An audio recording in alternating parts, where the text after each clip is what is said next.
Welcome back to my video class. This is pertaining to photosynthesis topic.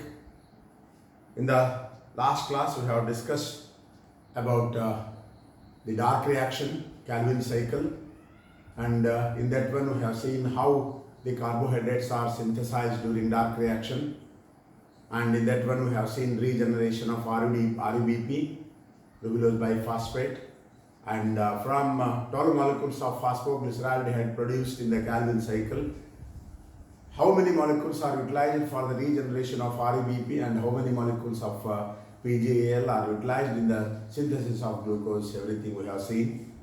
And also we have seen the most important thing, that is C4 cycle. Calvin cycle is called as C3 cycle because the first stable product produced in the cycle is the 3-carbon compound phosphoglyceric acid. But in case of Hatch and Slack cycle, what you have seen yesterday, it is called as C4 cycle because the first stable product produced in this case is a 4-carbon compound oxaloacetic acid, OAA. And also we have seen the differences between C3 cycle and C4 cycle. So today we will be discussing about a very important phenomenon called as crassulacean acid metabolism. This is a very important thing, and in short it is called as CAM plants. They are called as CAM plants. Crassulacean acid metabolism, in short it is called as CAM plants. So what are these CAM plants? CAM plants are nothing but these are the xerophytic plants which are growing in the water scarcity area. They are xerophytes. Some are succulent xerophytes and some are non-succulent xerophytes. Majority are succulent xerophytes. So these plants are growing in an area where water is very rare, and these plants have adapted themselves for opening of the stomata only during night time but not in the daytime. Because in the daytime, if the stoma are kept open, there is every possibility of transpiration, and due to that there may be loss of water. Because with high risk they are growing in dry area, water is not available. In that drought condition, if the water is lost by transpiration, the plant may die because of desiccation. In order to avoid this problem, the plant have adapted themselves to close their stoma during daytime and open their stomata during night time. Okay, it is for their longevity. But as far as the photosynthesis is concerned, the stomata should be kept open during daytime because light is available. Photosynthesis requires light reaction and dark reaction. Light is available, and in the light, so light reaction takes place. The end products of light reactions are produced, ATP and NADPH2, all these things are produced. But in the same time, if the stoma are open, carbon dioxide enters into the leaf and the dark reaction continues. But the problem is, during daytime, light is available, carbon dioxide is not available. During night time, stoma are open, carbon dioxide is available, light is not available. So in this critical condition, the plants of xerophytes, and majority of the plants which belong to the family Crassulaceae, they have adapted themselves for a different kind of photosynthesis, and that is called as crassulacean acid metabolism. So how it takes, let us see now. First I will see night time. Night, what happens? Night time, stoma is open. I will just show you here. This is the stoma. Stoma is open, and in this case the carbon dioxide may enter here. Carbon dioxide enters. Try to understand. Very, very simple. And this carbon dioxide comes here, and carbon dioxide dissolves in the water present in the protoplasm of the basophil cells. Try to understand. Stoma is open during night time. carbon dioxide enters into the stoma, ultimately it enters into the mesophyll cells. In the mesophyll cells, the protoplasm contains water. In that water, the carbon dioxide dissolves and forms what is known as H2CO3. Weak carbonic acid is produced. Weak carbonic acid is produced, and in the chloroplast, this is called as chloroplast. I will write here. This is chloroplast. Chloroplast. And in the chloroplast, already the starch is available because of the end product of photosynthesis. Starch is available, and starch is converted into sugars. It is converted into sugars, and the sugars are converted into what is known as phosphoenol pyruvate. Phosphoenol pyruvate. Right? Understand this? This is all happening during night time. Night time, carbon dioxide is available through the open stomata. Carbon dioxide enters into the mesophyll cells. It dissolves in the water containing the protoplasm, and it forms the weak carbonic acid, and this carbonic acid combines with phosphoenol pyruvate. See here, these two will combine. Carbonic acid and phosphoenol pyruvate will combine and forms oxaloacetic acid. OAA is produced. Okay, and ultimately this OAA, it is stored in vacuole malic acid. This is called as vacuole. This thing happened during daytime. This is what is happening in daytime. So I will just so this is all happening during daytime. I will repeat here. This is during the night time when the stoma is open but light is not available. The night time CO2 enters to the open stomata, dissolves in water and forms the carbonic acid. This is point number 1. Point number 2 is during night time the starch present in the chloroplast, it undergoes hydration and forms the sugars. Sugars are converted into phosphoenol pyruvate. Phosphoenol pyruvate combines with carbonic acid and forms oxaloacetic acid. Oxaloacetic acid is entering into the vacuole, and it is stored in vacuole in the form of malic acid. So this is the end of night reaction. So during night only this much happens. So here this malic acid is containing huge amount of carbon dioxide. It is carbon dioxide carrier. Okay. During daytime what happens? So I will write here during daytime.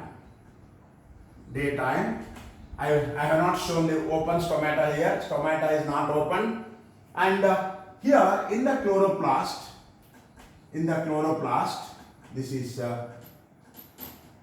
chloroplast, and this is called as vacuole. What was present in the vacuole in the night time? Malic acid was present. And this malic acid during daytime undergoes dissociation and produces into two compounds. One is called as pyruvic acid, and another one is CO2. See here, even though the stoma is closed, because of the adaptation of these plants, carbon dioxide is present internally. And CO2 is available here. And pyruvic acid is converted into sugars, reverse reaction, and these sugars enter into the chloroplast and stored in the form of starch. What was happened in the night time yesterday? So the same thing, reverse reaction took place in this one now. So starch is produced here. Say for example, this is the starch. Okay. Now, this carbon dioxide now enters into the chloroplast. Of course, because of the presence of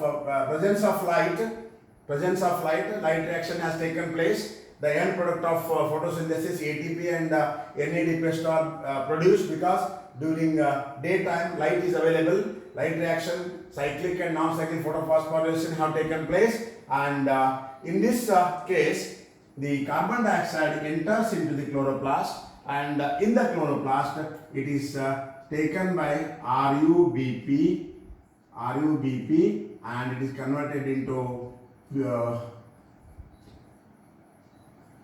PGA and PGAL and PGAL here, and PGAL it is converted into starch and sugars and starch, and it is converted like this. Calvin cycle takes place. So this is what is the alternative method for photosynthesis. So during daytime what happens is light is available. Daytime means light is available. Light reaction takes place. The end products of light reactions are available. Only the problem is in the closed stomata condition, carbon dioxide is not available, and this carbon dioxide is already stored in the vacuole in the form of malic acid.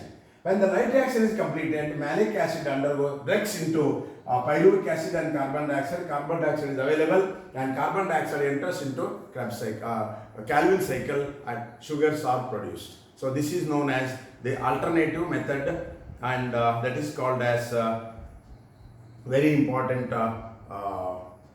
thing, what is known as CAM metabolism, crassulacean acid metabolism. Okay. So after this, we are going towards one more important aspect here.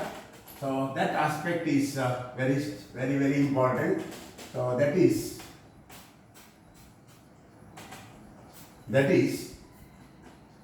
bacterial photosynthesis. Very interesting. Bacterial photosynthesis. Bacterial photosynthesis means, bacteria means there are two types of bacteria: photosynthesizing bacteria and non-photosynthesizing bacteria. And some bacteria contain photosynthetic pigments, what is known as bacterioviridin. So very simple type of chloroplast is present, and these bacteria are sulfur bacteria, nitrate bacteria, nitrite bacteria. Like this, there are different types of bacteria available.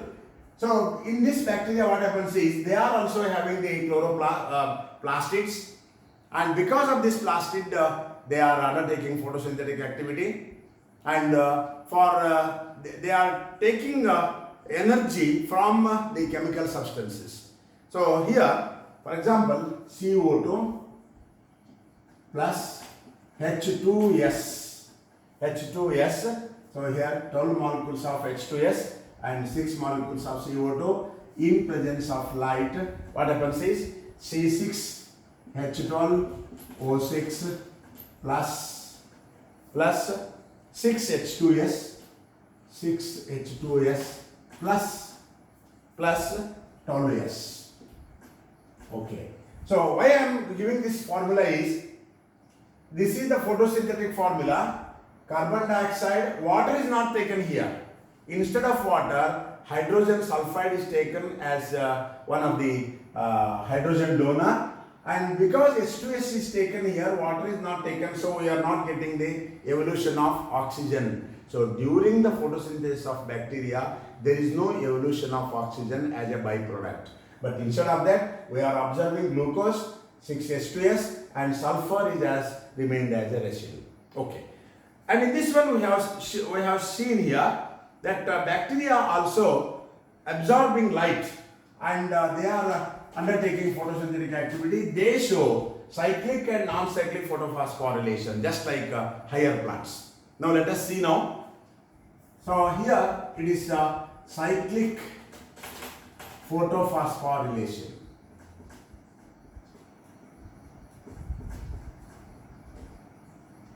Cyclic photophosphorylation here, and this cyclic photophosphorylation is nothing but so bacteria. Okay, so bacterial chloroplast is called as B. B means bacterial chloroplast, and it is 890. So it absorbs light. And after absorbing light, 2 electrons are raised to higher orbit. And this electron are accepted by FD. Just like excitation of chloroplast, chlorophyll, and chlorophyll emits the electron. Electrons are accepted by FD, ferredoxin, and this ferredoxin handovers electrons to UQ, that is known as ubiquinone. And this ubiquinone handovers electrons to the most important cytochrome CC+. Cytochrome CC+, electrons are given here, and cytochrome CC+ handovers electrons to cytochrome C655.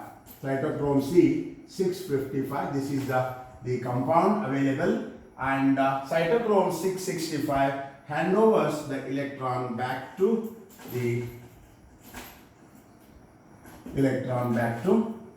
pigment. So the electron, from where it has started, after accepted by so many acceptors, the same electron will come and join here, and at this juncture ADP combines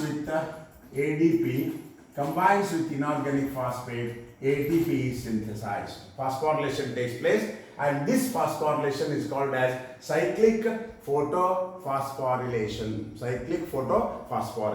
This is what is known as cyclic photophosphorylation in bacteria. I will just repeat here. Bacterial chloroplast is called as B890. 890 refers to the wavelength, which wavelength it is absorbing, 890, and after absorbing a photon of light, electrons are raised to higher orbit. It is captured by FD, ferredoxin. Ferredoxin handovers to ubiquinone. Ubiquinone handovers to cytochrome CC+, and cytochrome CC+ handovers to cytochrome C655, and cytochrome C665 handovers electrons back to the bacteria. At this juncture, cytochrome CC+ and cytochrome C, when the electrons are transferred here, at that moment ADP combines with inorganic phosphate and ATP is produced. So here this is called as photophosphorylation. But during this photophosphorylation, the electron is moving in a cyclic manner, and that is called as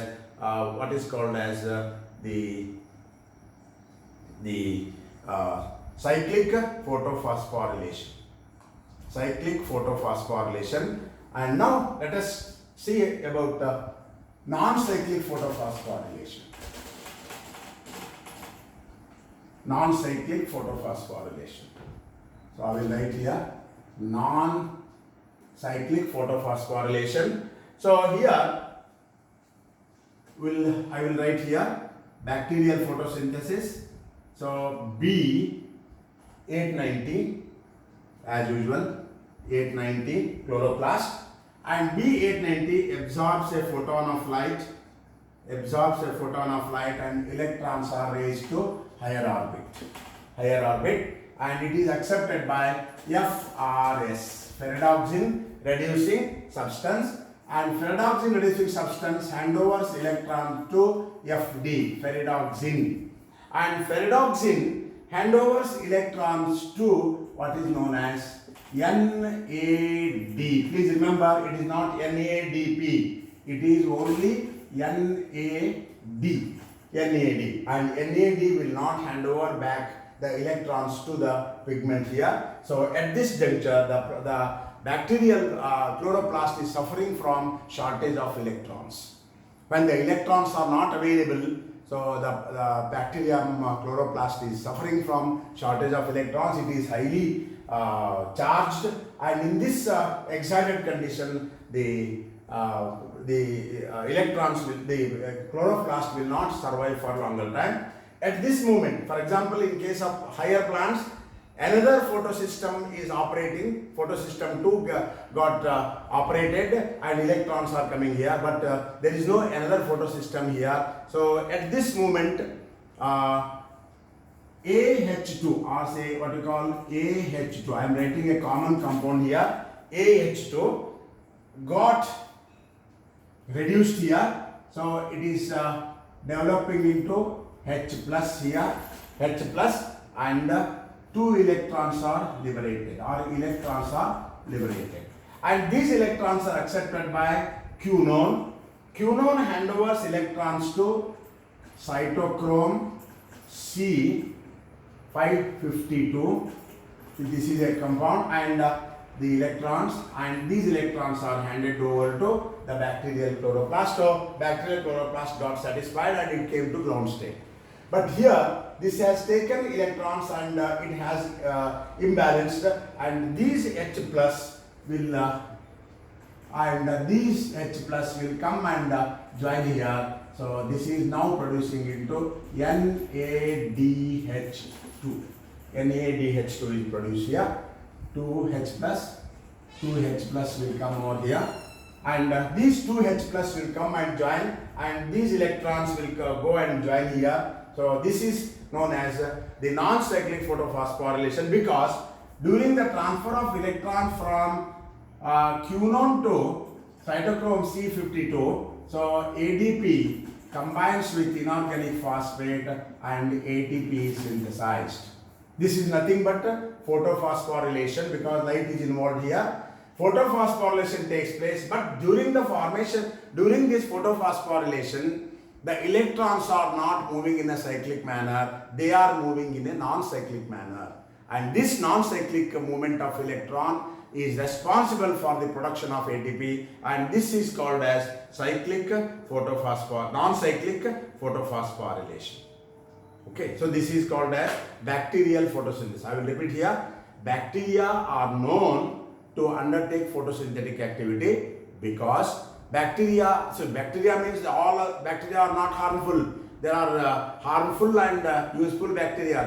You have studied in your earlier classes, BSc 1. But here the photosynthesizing bacteria are also present, which contain the photosynthetic pigment, and because of this pigment, bacteria are eligible or capable of undertaking photosynthetic activity, and because of this photosynthetic activity, bacteria are self-sufficient, just like plants. So these bacteria, they contain a pigment what is known as B890 pigment, and this B890 has got two types of photophosphorylation. One is cyclic photophosphorylation, another one is non-cyclic photophosphorylation. And cyclic photophosphorylation, the meaning is same. Cyclic photophosphorylation means the electron is moving in a cyclic manner, where it has left the chloroplast and it is accepted by so many acceptors and come back to the same chloroplast, bacterial chloroplast. And during this cyclic movement of the electron,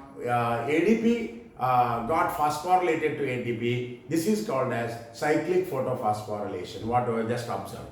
And this is non-cyclic photophosphorylation because the bacterial chloroplast 890 is releasing electron due to accepting light, absorbing light. It got photo-excited, and the electron is accepted by FRS handovers electron to FD to NAD, nicotinamide adenine dinucleotide. So NAD has taken the electron, but it will not give back electrons to this one. So this is now continuing in a what is known as excited condition. But this excited condition will remain for very short time. I have told you already. So this is the excited condition should complete, or the excited chloroplast should come to ground state as early as possible. As early means what? 10 raised to minus 9 seconds. At that moment, A stands for H2S. H2S, it may be any sulfur compound or anything which is containing 2 hydrogen. That's why I have written here common letter as A. So this AH2 comes to help, and it releases 2H plus here. When 2H plus are released, 2 electrons are liberated here. These 2 electrons are accepted by quinone to cytochrome C552, and those electrons came to the bacterial chloroplast. So bacterial chlorophyll came to ground state, and the 2 hydrogen molecules will be accepted by NAD. NADH2 is produced, and this is called as what is known as bacterial photosynthesis, non-cyclic photophosphorylation. It may be asked in the examination. Okay. Apart from this, there is one more process in bacteria. So in bacteria, we have seen, just like, of course, little difference is there. as compared to the what is known as the higher plants. So almost same type of photosynthesis takes place in bacteria, but there are some bacteria which are having a different type of photosynthesis, and that is called as chemosynthesis.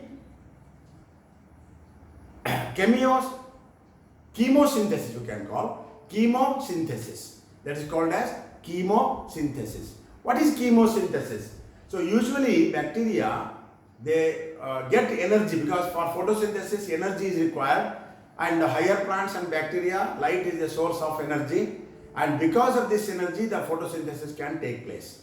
But some bacteria are there, they are not exposed to light, they will not utilize that, they don't have pigment at all. When they don't have pigment, the question comes, how the photosynthesis can take place? Photosynthesis takes place by absorbing the energy from the chemicals.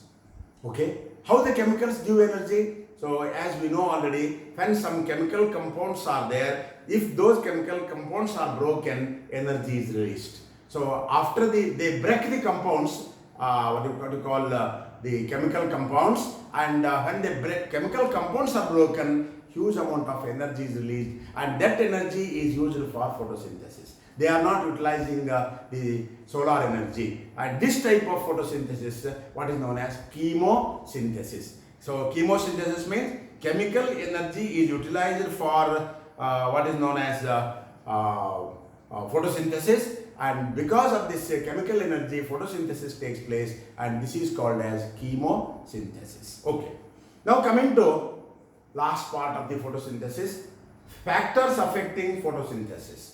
Factors affecting photosynthesis. So you know, photosynthesis is controlled by so many factors, and the factors I will classify as two parts. So here factors number one is internal factors, and the second one is external factors. Internal factors and external factors. So you know, what are the external factors? Because so many external factors are involved in the photosynthesis. Number one is light. Light is nothing but the source of energy. Without light, photosynthesis cannot take place. Not only light intensity, light quality, wavelength, and duration of light also is important. So if the light is available for only 2 hours, if you go to polar region, so light is not sufficiently available. So like this, from one area to another area, duration of light also varies. So like this, light plays an important role as an external factor. Carbon dioxide concentration. If the carbon dioxide concentration is, so normal carbon dioxide concentration in the atmosphere is what? Carbon dioxide concentration in the atmosphere is how much of percent is available? 0.03% of carbon dioxide is available in the nature. If 0.03 carbon dioxide is available fully, so the plants are undertaking photosynthetic activity. If the carbon dioxide concentration is very less, photosynthesis will be very less. Then oxygen, and you may ask me how oxygen is playing an important role. See, if the oxygen is more present around the photosynthesizing plant, so photosynthesis will not be high, because so it leads to photorespiration. So because of photorespiration, photosynthesis cannot take place. So oxygen is very important. Then temperature. Temperature plays an important role in all biochemical activities, because in the photosynthesis, each step is controlled by so many factors, so many enzymes, and enzymes are very active in optimum temperature. If the temperature is below, say for example 0 minus something is there, so enzymes will not work properly, photosynthesis will not be proper. And if the temperature is very high, so enzymes are denatured, photosynthesis cannot take place. So always optimum temperature is very important. And next one is water. We know water is an important component of respiration, because water is hydrogen donor for non-cyclic photophosphorylation. Without water, hydrogen cannot be produced. Without hydrogen, NADPH2 are not produced, and without water, oxygen will not be released. And more than that, if the water content in the protoplasm is below 70%, so the protoplasm will not function properly. So water is an important. Others are also there. I have taken only 4 or 5 important external factors. Then coming to internal factors, one is chlorophyll content. If the plant is containing huge amount of chlorophyll, so photosynthesis is very high. For example, in a very young leaf, tender leaf, so the color is pink or something other than green color. So in that, photosynthesis cannot take place for this one. And old leaves which are becoming yellow, so where the chloroplast is already denatured, there is no photosynthesis. But the young leaves, so those have got optimum chloroplast, so they are showing maximum photosynthesis. And hydration of protoplasm. Just now I have told you, if the protoplasm contains less than 70% of water, photosynthesis cannot take place. That is also very important. Then protoplasmic factors. Protoplasmic factors means enzymes and so many ribosomes. So many other factors are also involved here. Contents of ATP, NADPH2, all these are present in the protoplasm, and if the protoplasm contains less amount of these things, photosynthesis cannot take place. Accumulation of end products of photosynthesis. See, when the photosynthesis takes place, in the granum light reaction takes place, in the stroma dark reaction takes place, and after the completion of dark reaction, glucose is produced and it is stored in stroma of the chloroplast. And if the glucose is accumulated, which goes on accumulating in the stroma, further photosynthesis will decrease. So as soon as the glucose is synthesized, that glucose has to be removed and it has to be used. So there will be scope for further synthesis of CO2, carbohydrates.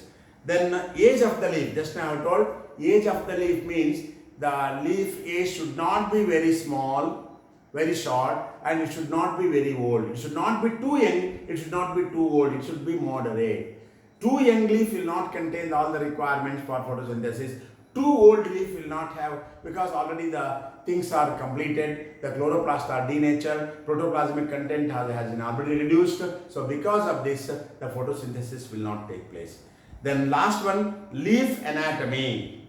Leaf anatomy is also very important, because if the leaf is containing thick chloroplast, thick cuticle, waxy coating, so all these things will not allow the photosynthesis takes place. So this is what is known as very important. Now, depending upon this, very important thing we have to remember, Blackman law of limiting factor. Last part of photosynthesis, Blackman law.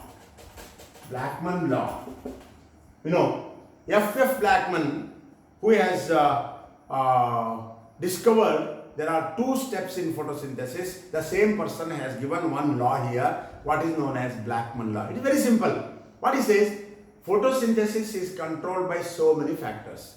Say, let us take only external factors: light, temperature, carbon dioxide, water. So many things are available here. External factors: temperature, oxygen, water, light, and carbon dioxide. All these are required. So Blackman now asks or questions himself, if I supply one factor very high, for example, if the carbon dioxide is supplied more and more, can you increase the rate of photosynthesis? That is his question. But the result is, or the answer is very simple. By increasing one factor, photosynthesis rate, entire photosynthesis rate will not be increased, because the other factors which are required for photosynthesis will be less. So because of that, so whatever the things are required for photosynthesis, if all of them are supplied in the same quantity, so then photosynthesis takes place in a very standard manner. So on the basis of this, he gives one law. When a process is conditioned as to its rapidity by a number of separate factors, the rate of the process is limited by the pace of the slowest factor. This is the this one. What he says, when a process is conditioned, process means what? Photosynthesis here. condition as to its rapidity by number of separate factors. See, light, carbon dioxide, oxygen, temperature, water, so on and so forth. All these are required, number of separate factors. Okay. So, but if the factors are available like this, if out of all these 4 or 5 factors which are available, if one factor becomes less, the entire photosynthesis will be reduced. The rate of the photosynthesis will be decreased because of one factor. So that's why he says the process is limited due to the pace of the slowest means smallest or which is in rare quantity, less quantity. So that is called as Blackman law of limiting factor. So with this I have completed the photosynthesis chapter. Very interesting. If you understand photosynthesis, there is no problem in plant physiology. So go through my notes again. See, every day I am telling, go through my notes and go through this video class. And if you have any doubt, please contact me anytime. And next class will be on respiration. Thank you.